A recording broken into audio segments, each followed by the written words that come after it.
पूरे शहर में धूल उड़ रही है। प्रदूषण के कारण बीमारियां बढ़ रही हैं, लेकिन नगर निगम द्वारा अपने दायित्वों का निर्वहन ठीक ढंग से नहीं किया जा रहा है। प्रदेश सरकार की मंशा के अनुरूप अभी तक एनवायरमेंट प्लान तक नहीं बनाया गया है। ये शिकायत नगर निगम की जनसुनवाई में समाज सेवियों द्वारा की गई। पुलिस की अनदेखी से परेशान पीड़ित अब एसपी कार्यालय में होने वाली जनसुनवाई में फरियाद लेकर पहुंच रहे हैं। इस मंगलवार को एसपी कार्यालय की जनसुनवाई में लगभग 65 शिकायतें दर्ज की गई। इन मामलों में आपसी विवाद, संपत्ति विवाद, पारिवारिक विवादों की शिकायतों के साथ ही सीएम हेल्पलाइन में दर्ज शिकायतों को बंद करने, पुलिस कर्मचारियों अधिकारियों द्वारा पीड़ितों पर दबाव बनाए जाने जैसी शिकायतें शामिल थी। होमगार्ड एवं नागरिक सुरक्षा संगठन का 76वां स्थापना दिवस मंगलवार को डिस्ट्रिक्ट कमांडेंट कार्यालय में धूमधाम से मनाया गया। इस अवसर पर परेड, मार्च पास्ट और आपदा से राहत और बचाव संबंधी मॉक ड्रिल का आयोजन भी किया गया। संविधान रचिता बाबा साहब डॉक्टर भीमराव अंबेडकर की पुण्यतिथि के अवसर पर संत रविदास समाज ने रानी दुर्गावती लेडी एल्गिन अस्पताल में बाबा साहब के चित्र पर माल्यार्पण किया। इस अवसर पर सेवा कार्य करते हुए प्रसूता महिलाओं को फलों का वितरण किया गया। नगर निगम की लोक लेखा समिति के चुनाव संपन्न हुए, जिसमें भाजपा के 4 सदस्य एवं कांग्रेस के 3 सदस्य चुने गए। 7 सदस्यीय लेखा समिति को नगर निगम की आय व्यय पर नजर रखने का एवं दस्तावेज चेक करने का अधिकार होता है। नगर निगम के वाहन चालकों के लिए निःशुल्क स्वास्थ्य परीक्षण शिविर का आयोजन किया गया, जिसमें 400 से ज्यादा वाहन चालकों का नेत्र परीक्षण, शुगर टेस्ट एवं रक्तचाप और हृदय रोग संबंधी जांचें की गई। इसके अलावा जांच के साथ मुफ्त में दवाएं भी प्रदान की गई।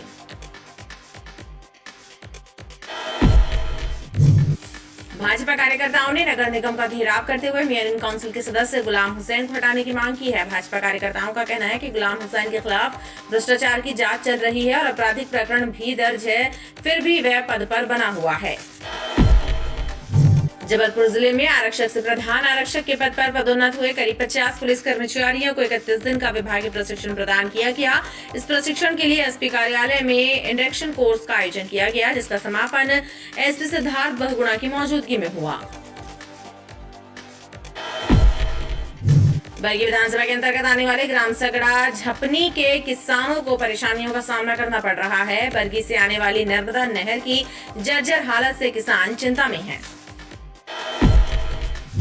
पश्चिम मध्य रेल जोन के अंतर्गत आने वाली Lalitpur Singrauli rail line, Rewa Singrauli rail line और सतना पन्ना रेल लाइन से प्रभावित सैकड़ों किसान परिवारों ने रेल जोन महाप्रबंधक कार्यालय का घेराव कर धरना प्रदर्शन किया। नमस्कार, स्वागत है आपका बीटीवी न्यूज में। आपके साथ मैं हूं सना और आइए खबरों की शुरुआत से पहले एक नजर डाल लेते हैं हेडलाइंस पर। होमगार्ड और नागरिक सुरक्षा संगठन के स्थापना दिवस पर दिखा देशभक्ति का नजारा। स्थापना दिवस के मौके पर होमगार्ड डिस्ट्रिक्ट कार्यालय में हुए विभिन्न कार्यक्रम, आपदा राहत और बचाव की मॉक ड्रिल हुई। नगर निगम लेखा समिति का चुनाव हुआ संपन्न। भाजपा के 4 सदस्य एवं कांग्रेस के 3 सदस्य हुए निर्वाचित। आय व्यय पर नजर रखने अधिकार है लेखा समिति के पास। और शहर में उड़ रही धूल को नियंत्रित करने में नगर निगम नाकाम। जनसुनवाई में समाज सेवियों ने की शिकायत, धूल के कारण बढ़ रही है बीमारियां।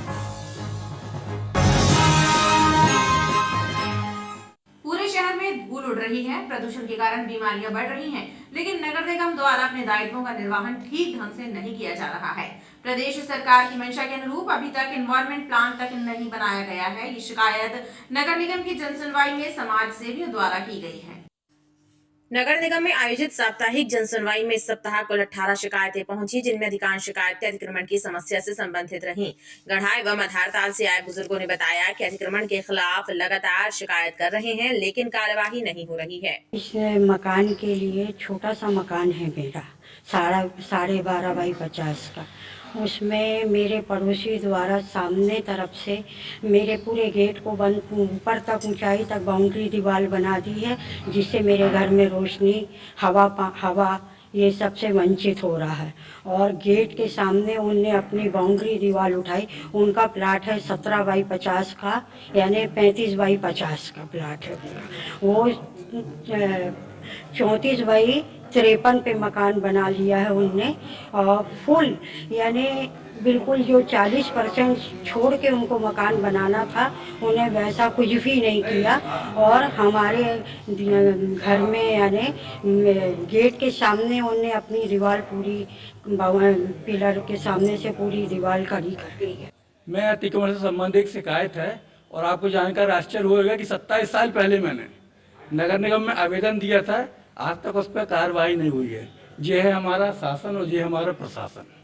बातें बस आप करवा लें, बड़ी बड़ी बातें हो जाएंगी, लेकिन हकीकत में जो है वो प्रत्यक्ष आपके सामने दिख रहा है। वहीं विजयनगर क्षेत्र से आए लोगों ने बताया कि एकता नगर मुख्य मार्ग पर भाजपा नेताओं द्वारा सड़क पर गिट्टी का भंडारण करके व्यापार किया जा रहा है, जिससे जनता परेशान है। मेरा आना अतिक्रमण के मामले में हुआ है। तो हम लोग यहाँ विजयनगर MR4 एकता नगर में रहते हैं और वहाँ मोहल्ले की जो हमारी कॉलोनी की मुख्य सड़क है उस पर यहाँ दबंग लोगों ने, कुछ भाजपा नेता अपने आप को RSS का पदाधिकारी बताते हैं और कब्जा करके वहाँ रेता की ईंट का व्यापार कर रहे हैं। इसकी शिकायत हम लोगों ने की थी अतिक्रमण विभाग में, मगर अभी तक कोई कार्रवाई नहीं हुई। आज जन सुनवाई में आए हैं। जनता दरबार में पहुंचे समाज सेवियों ने शिकायत की है कि पूरे शहर में धूल उड़ रही है, प्रदूषण फैल रहा है, लेकिन नगर निगम द्वारा अपने दायित्वों का निर्वाह नहीं किया जा रहा है। देखिए, आप शहर को देख रहे हैं, बुरे तरीके से धूल प्रदूषण से, वायु प्रदूषण से त्रस्त है जनता। विभिन्न प्रकार की बीमारियां इस समय लोगों को हो रही हैं, चाहे वो स्किन डिसीज हो या अस्थमा वगैरह। इसका सबसे बड़ा कारण है जो नगर निगम की जिम्मेदारी है प्रदूषण मुक्त करना, जो संविधान में भी है, विभिन्न कोर्ट के निर्देश भी हैं और विभिन्न कानून भी कहते हैं। कंस्ट्रक्शन एंड डेमोलिशन एक्ट साफ कहता है कि जो भी निर्माण कार्य चल रहा है उसमें जो भी मलबा निकल रहा है उसको इस तरीके से निष्पादित किया जाए कि आम जनता को किसी प्रकार की परेशानी ना हो। लेकिन आप देख रहे हैं सड़कों पर धूल और गिट्टियाँ गिरी रहती हैं, निर्माण कार्य बेतरतीब तरीके से चल रहे हैं, जिससे आम जनता परेशान है। ना ही सिटी एनवायरनमेंट प्लान भी नहीं बनाया गया। इन सब को लेकर आज हमने आयुक्त नगर निगम को ज्ञापन सौंपा और ये कहा कि 1 माह के अंदर ये सारी चीज़ सुनिश्चित की जाए और धूल प्रदूषण से जनता को मुक्ति दिलाई जाए, अन्यथा हमारी पार्टी माननीय न्यायालय की शरण लेगी। जनसुनवाई में अधिकारी की अनुपस्थिति भी चर्चा का विषय रही। पुलिस की अनदेखी से परेशान पीड़ित अब एसपी कार्यालय में होने वाली जनसुनवाई में फरियाद लेकर पहुंच रही हैं। इस मंगलवार को एसपी कार्यालय की जनसुनवाई में लगभग 65 शिकायतें दर्ज की गईं। इन मामलों में आपसी विवाद, संपत्ति विवाद, पारिवारिक विवादों की शिकायतों के साथ ही सीएम हेल्पलाइन में दर्ज शिकायतों को बंद करने, पुलिस अधिकारियों कर्मचारियों द्वारा पीड़ितों पर दबाव बनाए जाने जैसी शिकायतें शामिल थी। थाना स्तर पर पुलिस की अनदेखी से परेशान पीड़ित अब फरियाद लेकर एसपी कार्यालय में होने वाली जनसुनवाई में पहुंच रहे हैं। इस मंगलवार को एसपी कार्यालय में हुई जनसुनवाई में शिकायतकर्ताओं का तांता लगा रहा। परेशान आवेदकों ने वरिष्ठ पुलिस अधिकारियों को शिकायत देकर न्याय की गुहार लगाई। एसपी कार्यालय में लगभग 65 शिकायतें दर्ज हुई हैं, जिनमें पारिवारिक विवाद, संपत्ति विवाद, मारपीट के मामले के अलावा पुलिस अधिकारियों कर्मचारियों से संबंधित शिकायतें भी शामिल थीं। इन शिकायतों की जांच के लिए राजपत्रित अधिकारियों और संबंधित थाना प्रभारियों को भेजा गया है, ताकि उनकी शिकायतों की जांच कर शिकायतों का निराकरण किया जा सके। मेरे यहाँ संदीप मिश्रा नाम का एक शख्स रहता है। ये मेरा छोटा भाई जा रहा था बच्चे को कोचिंग छोड़ने, तो लोग गली में बैठ के शराब पी रहे थे, तो ये देखते हुए निकला। लौटते में क्या हुआ, जैसे ये घर के पास पहुँचा, 4-5 लड़के इसको घेर लिए और घर के अंदर घुसने लगे और दरवाजे पे पत्थरबाजी करे, लट्ठे चलाने लगे और जातिवाद को लेके बहुत ज़्यादा बंसकार, डोमार, बसोड़, बहुत सी बातें ऐसी करी। मेरा ढोल का काम चलता है सर, मैं उस टाइम बजाने गया हुआ था, जिंदा जलाने के लिए बोला गया है सर। मेरी शिकायत है सर के मेरे बहनोई जी हैं जो वो काम करते हैं मिस्त्रीगिरी का। इसमें इनकी दिक्कत ये हुई कि इनकी मशीन इनके पैर में लग गई है। वैभव नेमा जी ना पैसा लगाने के लिए तैयार हैं और अस्पताल में पड़ के हम लोग घर पर ले गए हैं। महीना भर होने के लिए जा रहा है, ना कोई इलाज हो रहा, ना हम लोग की कोई पुलिस सुनवाई कर रही है। क्या काम करते थे वो? वो मिस्त्री हैं। तो किसके यहाँ काम करते थे? वैभव नेमा जी का। ये कहाँ पे हैं वैभव नेमा? ये बस स्टैंड में इनका काम चल रहा है। तो कितने दिनों से काम कर रहे थे, वो क्या हुआ? उनके पास साल भर से ज़्यादा से काम कर रहे हैं। तो उनको कहाँ चोट आई है? क्या उनके 2 पैरों में चोट आई है। 2 पैर की नस कट गई हैं, उसमें नट बोल्ट कस दिए गए हैं डॉक्टर साहब। उसके बाद हम लोग को डिस्चार्ज करके घर भेजा दिए। हम लोग बहुत परेशान हैं, हम लोग के खाने पीने के लिए बहुत परेशान हैं, ना हम लोग को पुलिस सुनवाई कर रही है। हम लोग चक्कर काट काट के पागल हैं।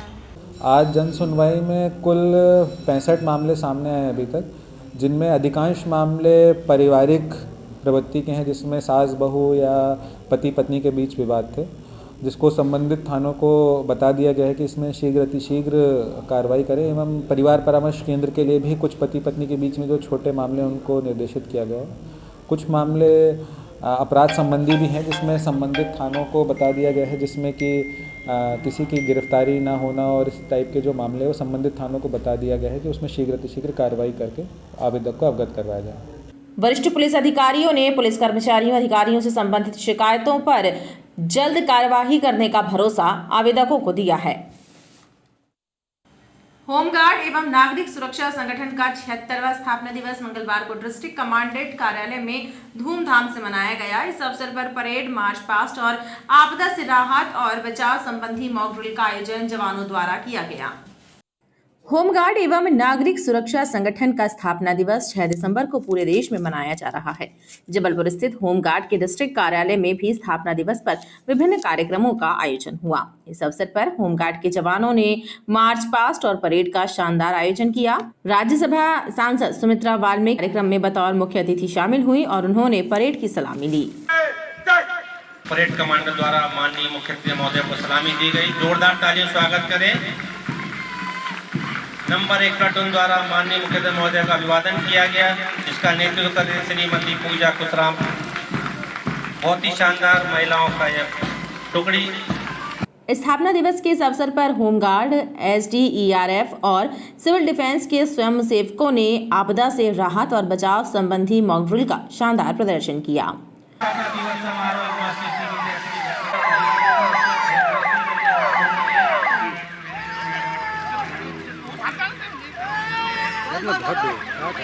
हमारी आपदा प्रबंधन जो शाखा बनी हुई है 1947 में, ये नागरिकों की सुरक्षा के लिए बनी हुई है। आपातकाल स्थिति कभी भी आ सकती है। इन दुर्घटनाओं को बचाने के लिए जहां हमारे संसाधन नहीं पहुंच पाते वहां हमारा होमगार्ड पहुंच जाता है। और बिना संसाधन के लोगों की जान माल की रक्षा कैसे कर सकते हैं, इस पर ये लोग अपने जान जोखिम में डाल के काम करते हैं। आज मैं यहाँ पर 75वें स्थापना दिवस पर हमारे होमगार्ड के नागरिक सुरक्षा एवं आपदा प्रबंधन के सभी भाई बहनों को और काम कर रहे जवानों को शुभकामनाएं देने यहाँ पर उपस्थित हुई और इनकी परेड की सलामी ली। आज मध्य प्रदेश होमगार्ड एवं नागरिक सुरक्षा का 76वां स्थापना दिवस कार्यक्रम दरीखाना कलेक्ट्रेट के बाजू में आयोजित किया जा रहा है। इस कार्यक्रम में मुख्य अतिथि के तौर पर माननीय राज्यसभा सांसद श्रीमती सुमित्रा वाल्मीकि जी को आमंत्रित किया गया है। इस कार्यक्रम में होमगार्ड के द्वारा 6 प्लाटूनों के द्वारा परेड की जाएगी और परेड पश्चात जो है SDRF द्वारा मॉक ड्रिल की जाएगी। इसके बाद स्वल्पाहार और अन्य कार्यक्रम होंगे। चूँकि 6 दिसंबर 1947 के दिन मध्य प्रदेश होमगार्ड की स्थापना की गई थी, तो इस दिन को हम थोड़ा गर्ममय तौर पर मनाते हैं। स्थापना दिवस के अवसर पर आपदा प्रबंधन संबंधी उपकरणों की प्रदर्शनी भी लगाई गई, जिसका अतिथियों ने अवलोकन किया। बताया जाता है कि होमगार्ड यूनिट को साल 1946 में बॉम्बे प्रांत में बनाया गया था। किसी भी स्थिति में नागरिकों को सुरक्षा प्रदान करने संगठन की भूमिका अति महत्वपूर्ण बनकर सामने आती रही है। हर साल 6 दिसंबर को पूरे देश में होमगार्ड संगठन के स्थापना दिवस को धूमधाम से मनाया जाता है। संविधान रचिता बाबा साहब डॉक्टर भीमराव अंबेडकर की पुण्यतिथि के अवसर पर संत रविदास समाज ने रानी दुर्गावती लेडी एल्गिन अस्पताल में बाबा साहब के चित्र पर माल्यार्पण किया। इस अवसर पर सेवा कार्य करते हुए प्रसूता महिलाओं को फलों का वितरण भी किया गया। भारतीय संविधान के रचिता और दलितों के मसीहा बाबा साहब डॉक्टर भीमराव अंबेडकर की पुण्यतिथि के अवसर पर रविदास समाज ने सेवा कार्यों के माध्यम से बाबा साहब को याद किया। इस अवसर पर इस समाज के लोगों ने बाबा साहब के चित्र पर माल्यार्पण किया। साथ ही नवजात शिशुओं को गर्म कपड़े, प्रसूता महिलाओं को फलों का वितरण किया गया। आज डॉक्टर बाबा भीमराव जी की आज पुण्यतिथि है। संदेश सेवा भाव देना चाहते हैं और डॉक्टर साहब ने कहा था गरीबों की सेवा करना बहुत ज़रूरी है, तो आज हम लोग उन्हीं के विचार पर उनकी सेवा भाव कर रहे हैं। इस मौके पर समाज के लोगों ने बाबा साहब डॉक्टर अंबेडकर के बताए मार्ग पर चलने और सेवा कार्य करने का संकल्प दोहराया। नगर निगम की लोक लेखा समिति के चुनाव संपन्न हुए, जिसमें भाजपा के 4 सदस्य एवं कांग्रेस के 3 सदस्य चुने गए हैं। 7 सदस्यीय लेखा समिति को नगर निगम की आय व्यय पर नजर रखने का एवं दस्तावेज चेक करने का अधिकार होता है। मध्य प्रदेश नगर पालिका निगम अधिनियम 1956 की धारा 131 का के प्रावधान के तहत लेखा समिति के 7 सदस्यों का निर्वाचन हुआ है। इस चुनाव में भाजपा के 4 सदस्य एवं कांग्रेस के 3 सदस्य निर्वाचित हुए हैं। नगर निगम जबलपुर की लेखा समिति के चुने गए सदस्यों में पार्षद अदिति वाजपेयी, प्रमोद पटेल, पूजा पटेल, महेश राजपूत, सूफिया अंसारी, श्याम कनौजिया एवं सुनील पुरी गोस्वामी का नाम शामिल है।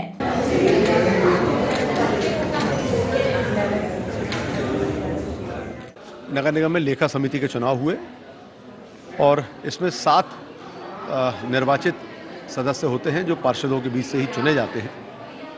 7 सदस्यों में जो नामांकन आए वो 10 के आए। 1 फॉर्म रिजेक्ट हुआ, उसमें कुछ त्रुटियां थी। 2 फॉर्म वापसी हुई। भारतीय जनता पार्टी के 45 पार्षदों में से 4 चयन हुए, 4 की नियुक्ति हुई या इलेक्टेड हुए और 3 कांग्रेस पार्टी के चुने गए। हमारे सारे निर्दलीय और सब मिलाकर 35 की संख्या है हम लोगों की, मुझे स्वयं को जोड़कर, तो 35 वोट हमारे पास थे और 45 वोट उनके पास थे, क्योंकि निर्दलीय और सारे लोग वो चूँकि हमारे साथ होने के कारण हमारी संख्या 35 की हो जाती है। 3 हमारे प्रत्याशी जीते और 4 भारतीय जनता पार्टी के प्रत्याशी जीते। तो ये 7 लोगों से मिलकर एक लेखा समिति का गठन हुआ आज। 7 सदस्यों को, भारतीय जनता पार्टी के 4 सदस्यों को, कांग्रेस पार्टी के 3 सदस्यों को मैं अपनी ओर से बहुत सारी बधाई और शुभकामनाएं देता हूं। 10 नामांकन प्राप्त हुए थे, जिसमें 9 नामांकन जो है विधि मान्य पाए गए और 1 नामांकन अविधि मान्य पाए गए। इस तरह से जो नाम निर्देशन वापसी का समय रखा गया उसमें समय पे 2 नामांकन वापस ले लिए गए और कुल 7 नामांकन वैध पाए गए और जिन्हें उम्मीदवार घोषित किया गया। 7 उम्मीदवार में आदित्य अतुल वाजपेयी, पूजा श्रीराम पटेल, प्रमोद पटेल, महेश राजपूत, मुकीमा याकूब अंसारी, श्याम कनौजिया और सुनील पुरी गोस्वामी, ये 7 सदस्य निर्वाचित घोषित हुए हैं। नगर निगम की लेखा समिति को नगर निगम के आय व्यय पर नजर रखने का अधिकार होता है, लिहाजा इसकी भूमिका महत्वपूर्ण होती है। नगर निगम के वाहन चालकों के लिए निःशुल्क स्वास्थ्य परीक्षण शिविर का आयोजन किया गया, जिसमें 400 से ज्यादा वाहन चालकों का नेत्र परीक्षण, शुगर टेस्ट एवं रक्तचाप और हृदय रोग संबंधी जांचें की गई। जांच के साथ ही दवाएं भी मुफ्त प्रदान की गई। नगर निगम अध्यक्ष रिंकू बीज एवं नगर निगम वाहन चालक संघ और नगर निगम कर्मचारी परिषद के संयुक्त प्रयासों से एक निःशुल्क स्वास्थ्य शिविर का आयोजन किया गया, जिसमें प्रमुख रूप से नगर निगम के वाहन चालकों का स्वास्थ्य परीक्षण किया गया। शिविर में 400 से ज्यादा वाहन चालकों का नेत्र परीक्षण, रक्तचाप परीक्षण एवं शुगर टेस्ट कराया गया।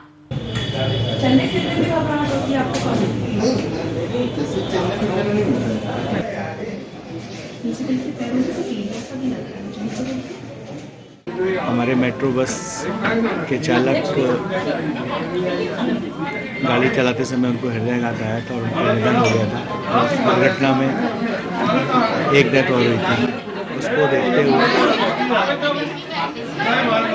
मुझे डॉक्टर जामदार साहब ने, उनकी बहू अनुश्री जामदार जी ने संपर्क किया और उन्होंने ऐसा कहा कि हम नगर निगम में जितने भी चालक हैं उनका स्वास्थ्य प्रशिक्षण करना चाहते हैं।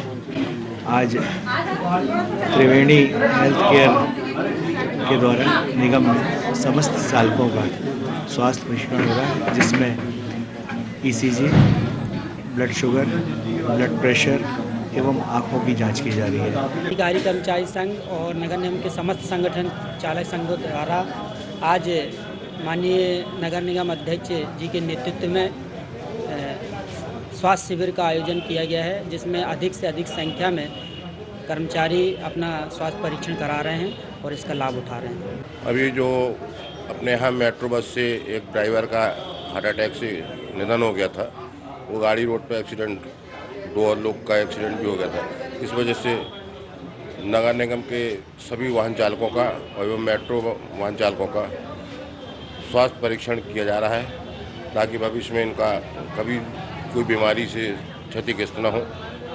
और जो भी इनकी बीमारियां उसकी जांच की जा रही है, आँख का हो और चाहे शुगर हो, बीपी हो, इसकी जांच चल रही है माननीय अध्यक्ष महोदय की अध्यक्षता में। दमोनाका चौराहे के पास मेट्रो बस चालक के अचानक हार्ट फेल होने एवं एक्सीडेंट की घटना के बाद नगर निगम के कर्मचारी संगठन वाहन चालकों के स्वास्थ्य को लेकर सचेत हो गए हैं। कर्मचारी संगठनों का कहना है कि ऐसे शिविर समय समय पर लगाए जाते रहेंगे ताकि कोई दुर्घटना ना हो।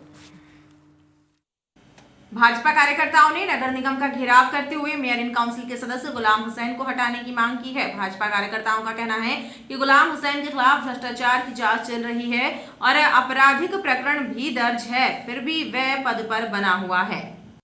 भाजपा कार्यकर्ताओं ने नगर निगम का घेराव करते हुए एक पत्र महापौर जगत बहादुर सिंह एवं निगम आयुक्त आशीष वशिष्ठ को सौंपा है, जिसमें MIC सदस्य गुलाम हुसैन को पद से हटाने की मांग की गई है। भाजपा कार्यकर्ताओं का कहना है कि गुलाम हुसैन पर आपराधिक मामला दर्ज है और भ्रष्टाचार की भी जांच हो रही है, लेकिन वह एक महत्वपूर्ण पद पर बने हुए हैं, जिसकी वजह से जांचें प्रभावित हो रही हैं। आपका नाम लेके धमकी दी जा रही बंदे को, ऐसे व्यक्ति को अलग करिए, फोटो दिखाता है जगह ही नहीं है, सामने लोग करते रहे।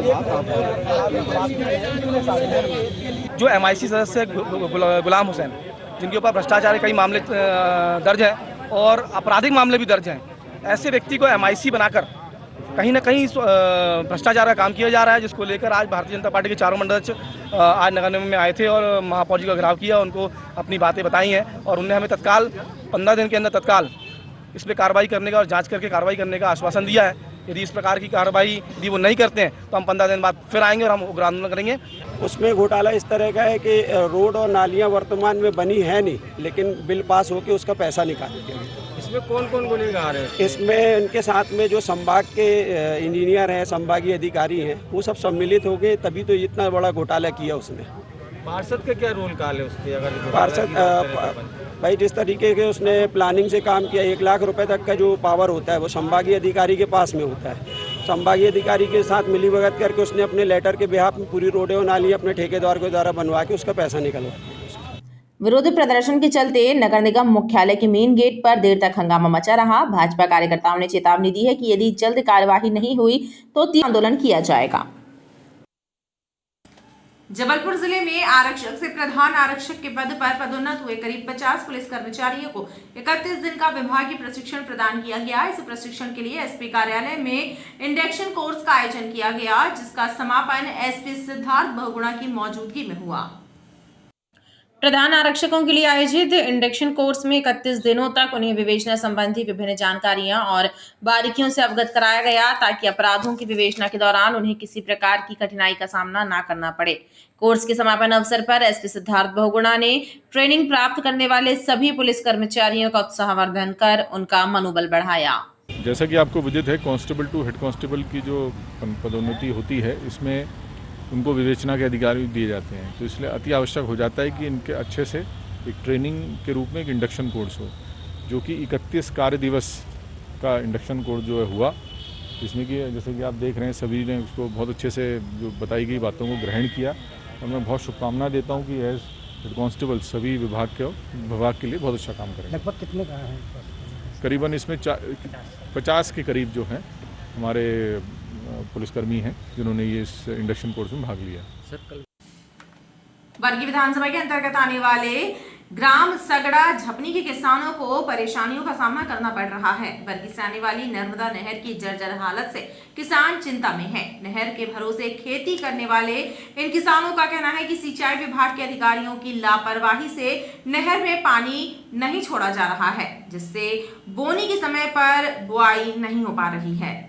बरगी विधानसभा के अंतर्गत आने वाले ग्राम सगड़ा झपनी के सैकड़ों किसान परेशानियों का सामना कर रहे हैं। नहर के सहारे खेती करने वाले इन किसानों को बरगी से आने वाली नहर की जर्जर हालत ने चिंता में डाल रखा है। किसानों की माने तो नहर जगह जगह से टूट गई है। ऐसे में जब बरगी के कैनाल में पानी छोड़ा जाएगा तो नहर का पानी किसानों के खेतों में घुस जाएगा। वहीं कैनाल के जर्जर होने के कारण सिंचाई विभाग ने कैनाल से पानी छोड़ना बंद कर दिया है, जिससे किसानों की फसल बुआई नहीं हो पा रही है।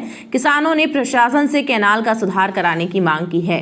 ये कैनाल बंद है, किसान कब बोनी करेगा, ये शासन को भी होश नहीं है, न कर्मचारी को होश है।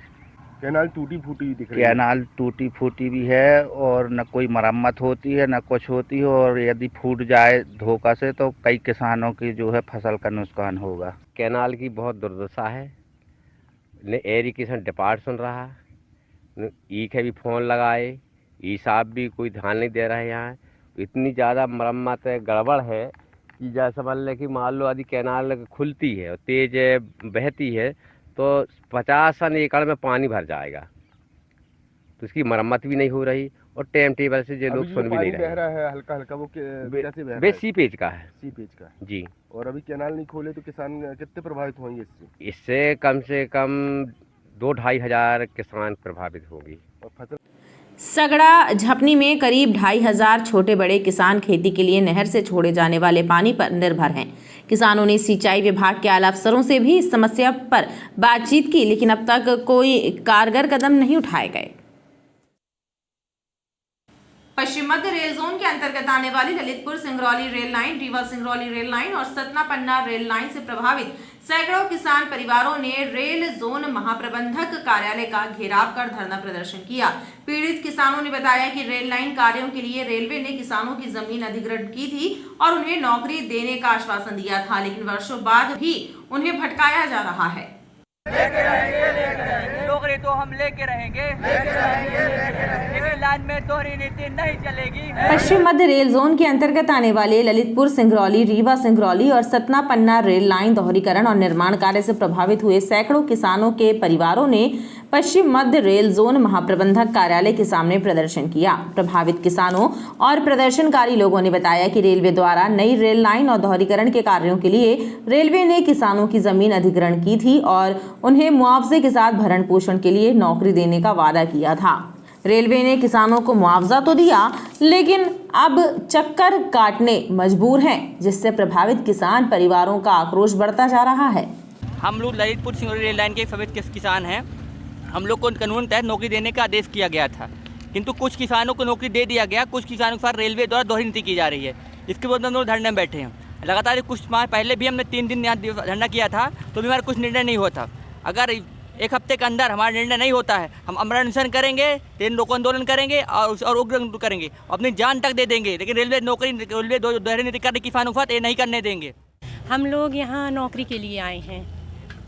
क्या बोला गया था आप लोगों को? हम लोगों को बोला गया था कि हमको वो ज़मीन दे दो, हम आप लोगों को मुआवजा प्लस नौकरी देंगे, लेकिन मुआवजा तो मिल गया हम लोगों को, पर नौकरी नहीं मिली अभी तक हम लोगों को। कितने वर्ष हो गए आप लोगों को?